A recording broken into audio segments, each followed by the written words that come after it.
Bismillahirrahmanirrahim. Assalamualaikum warahmatullahi wabarakatuh. Ketemu lagi di kajian Yuk Ngaji yang mudah-mudahan ini menjadi jalan kebaikan untuk kita semua. Wasilah mendapat hidayah dari Allah Subhanahu wa taala yang senantiasa Allah itu sayang dengan sifat Rahman dan Rahimnya. Tinggal kita bagaimana menyikapi, mensyukuri rahmat dan hidayah dari Allah Subhanahu wa taala. Jangan sampai kita menjadi orang yang pasif, diam, tidak mau bergerak, karena sebaik-baik orang itu yang banyak manfaatnya. Manfaat dalam konteks ini tidak harus bekerja terus, misalnya kita memberi kebaikan, memberi ilmu, sharing pengalaman dengan orang-orang lain, maka itu menjadi nilai ibadah untuk orang lain. Maka konten ini juga berupaya mengingatkan, terutama untuk saya sendiri sebagai penyampainya, dan mudah-mudahan juga bisa diterima oleh sobat-sobat DHB yang menyimak konten ini. Hari ini kita bicara tentang larangan meludah di masjid dan perintah membersihkan masjid daripada kotoran. A'udzubillahi minasyaitonirrajim. An Anas radhiyallahu an anna Rasulullah sallallahu alaihi wasallam qala al-busaqu fil masjidi khati'ah wa kafaratuha dafnuha muttafaqun alaih. Anas radhiyallahu an berkata, Rasulullah sallallahu alaihi wasallam bersabda, meludah di masjid itu dosa. Meludah di masjid itu dosa. Di sekitar masjid juga bisa jadi ya, karena itu area masjid. Dan tebusannya ialah mengubur atau menahan ludah itu. Hadis riwayat Bukhari dan Muslim. Jadi kalau mau meludah, mendingan di luar masjid, komplek masjid, ya, atau ke toilet lah, ke toilet masjid gitu kan.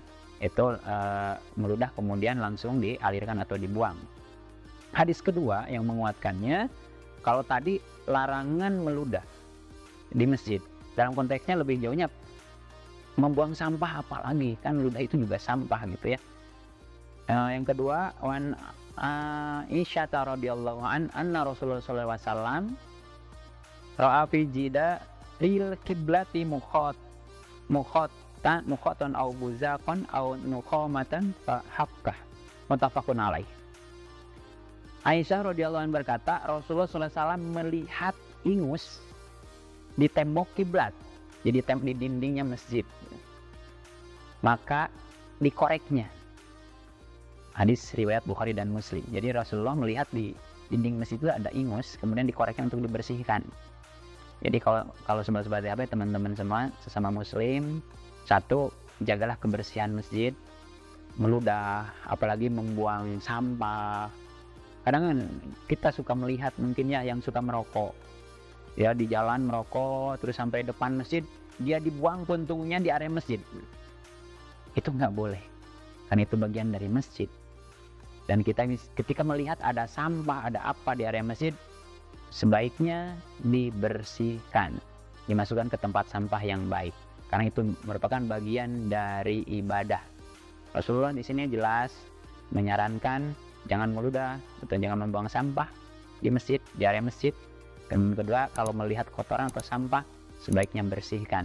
Jadi keutamaan ibadah kita insya Allah akan maksimal dan akan kita dapatkan, karena kita berupaya menjaga adab untuk menghadap kepada Allah Subhanahu wa taala. Mudah-mudahan ini bermanfaat. Wallahu a'lam bishawab. Terima kasih. Wassalamualaikum warahmatullahi wabarakatuh.